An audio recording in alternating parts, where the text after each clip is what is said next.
أسعد الله أوقاتكم أينما كنتم. مرحبا بكم معنا في فيديو جديد وفلوج جديد، فلوج رقم 3. واش راح نديرو في هذا الفلوج؟ واش راح تشوفوا؟ ما عليكم غير تتفرجوا مليح مليح مليح. هذا روتين تحفيزي ليوم، يوم من أيام الامتحانات. قولوا لي واش حوالكم يا أمهات؟ إن شاء الله تكونوا بخير ولا راكم عيانين كي حالتي. المهم، إلى أول مرة تشوفوا القناة ما تنسوش الاشتراك في القناة. معكم أمينة، أم ل3 أطفال. مرحبا بكم في قناتي. إلى أول مرة تشوفوها ما تنسوش الاشتراك في القناة وتفعيل الجرس. وهيا ونبداو الفلوج. فلوج اليوم البداية مع القهوة والكرواسون لبنين. انتم من محبين الكرواسون ولا من محبين يعني نورمال تفطروا حليب وغاطو، حليب وخبز مثلا؟ المهم ان شاء الله ديما راكم بالصحه ولهنا. انا من محبين القهوه بصراحه، وهذه هي قهوتي اللي الصباحيه لهذا اليوم، انا والمسيو كما راكم تشوفوا في الصوره. راكم شفتوا ما اناش خاطيني. واللي مدمنين على قهوه الصباح راهم على بالهم مليح مليح واش معناتها قهوه الصباح. يعني الهدوء، يعني اللي يحب قهوة الصباح ماذا به واحد ما يشاركوا فيها. قمة في الأنانية. الله غالب، الله غالب.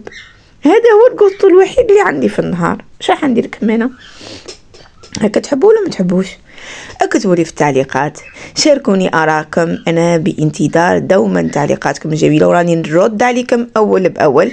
هنا كيما راكم تشوفوا راني نوجد في الاواني. خليتهم للصباح باش راح نحط لافيسيل. اكيد شلتهم في الليل كيما راكم تشوفوا يا اخي راهم مشلين ونضاف. بقات غير عليها هي تجرهم وخلاص. انا من الاول هكا اللي بغيت كنت نغسلهم بيديا، يعني ما عنديش مده طويله ملي شريت لافيسيل هذه. برك شريتها حوالي هكيك برك في شهر جوان. يعني ما عندهاش 6 شهور، برك عندها 4 شهور ولا 5 شهور هكيك.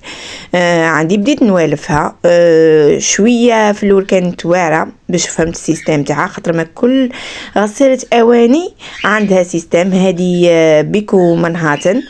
الا تحبوا ندير لكم شغل فيديو سبيسيال عليها ندير لكم، ما حتى مشكل. كيما راكم تشوفوا فيها 3 ادرج، وفيها هذاك الباني اللي وريته لكم من الاول تاع المغرف والفراشات، بس على ما نحطوش نحط في الدرج. وهنا المكان تاع الغسول بحده اللماع. هي ما تاكلش بزاف اللماع، بصح تستهلك الملح استهلاك كبير. يعني اذا هذا كان سؤالكم، اي نعم كيما سمعتي عليها تستهلك الملح بزاف بزاف بزاف. يقولوا هذا شغل باش ما تستهلكش الملح لازمك نوع من انواع شغل الريغلاج، اعدادات، شغل تضبط لها الاعداد. فوالا هذه الكلمه صح. انا نحاول نهضر لهجه بيضاء قد ما نقدر باش الكل يفهمني. اللي حايب يعرف هذه لهجه واش هي، هذه اللهجه سكيكديه. اي نعم انا سكيكديه ونحب لهجتي ونموت عليها، بس راني نبيض فيها قدر الامكان باش الكل تفهموها. يعني المشتركين الجدد اللي ما يعرفونيش، باسكو كاين معنا مشتركين قدامى من قناتي القديمه. هذه مش اول قناه ليا، دي يعرفني من قبل. وان شاء الله ان شاء الله مع الايام راح تتطور هذه القناه وتولي كيما القديمه واحسن باذن الله تعالى. هنا رانا نستفوا في البيض مع بعضنا. تاني اللي عندها معلومه على الفرق بين البيض هذا الاحمر والبيض الابيض تبدلنا المعلومه. انا على بالي بلي نسبه البروتين في الابيض كبيره على الاحمر، مش متأكدة 100%.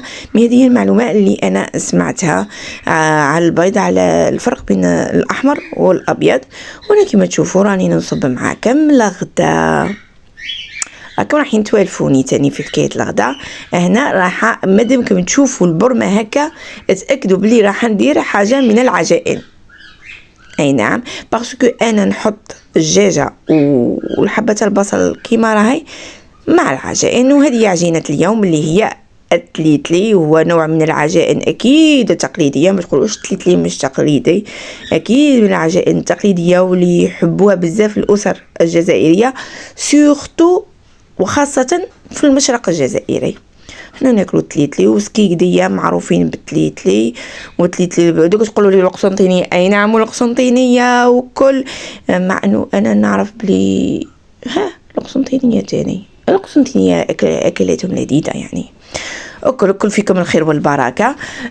المهم بدون تفرقة، كل واحد وطريقته في الطياب. في الاخر انا ربة منزل، راني الشيف، راني طيب لكم نوري لكم كيف نطيب لوليداتي. هنا تليت لي حطيت له الملح، حطيت له زيت، رشه باك تاع ملح باسكو اكيد راهو مالح، ورشه تاع زيت، وراني نبخ فيه بالماء. كاين اللي يغسلو، كاين اللي يقليه، كاين كل واحد وكيفاش يديروا. اكيد اللي يحمصوا في المقله تاني بنين بنين بنين. انا ساعات نحمصوا من كي نكون مزروبه. وتعرفوا وقت الاطفال اللي يخرجوا من 11 للوحده وقت ضيق، من 11 ونص للوحده راهو وقت ضيق، فما بالك الاطفال اللي يخرجوا من 12 للوحده. على بها انا كل صبحه نجري بالغدا، هو رقم واحد.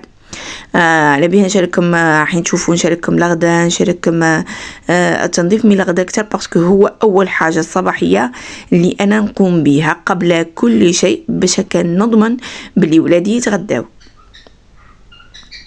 كيما راكم تشوفوا هنا بعد ما تفور نحيته من الكسكاس، فوالا راح نحاول نفكو. تفويره ما تزيدش على اكثر يعني من 10 دقائق.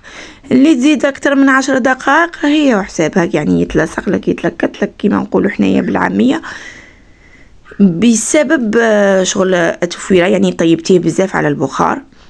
وهنا رجعت نبخ فيه بالماء. للبنات اللي يعني اللي ما يعرفوش قدر الماء وكنت توقفي على خاطر ما تليتلي ما يشربش كيما باقي العجائن، شويه صعيب في الشربه تاعو. توقفي كي تشوفي داخل القسعه تاعك ولا الغميقه تاعك بديتي تشوف الماء، هنا غير حبس على عند هذاك الحد باش ما يبقاش يعوم لك في الماء ويشيح لك في مده. كي تحطيه فوق باش تفوريه لازم يكون شائع. يعني هادو معلومات يعني من الخبره المنزليه يعني مانيش نتفلسف يا اخي هكا. وهنا حطيت البيض وكيما تشوفوا وريت لكم باللي راني مكسيت مليح البصله من اسباب المهمه اللي نحط البصله حيه، ماشي للسرعه ولا نحطها حيه باسكو ولادي هذه استوس تاع الدراري اللي ما يحبوش يشوفوا البصل. واصلا كيما العجين يعني من الاحسن يعني والبديهي انه البصله ما تبانش مع العجينه اللي راك طيبتيها.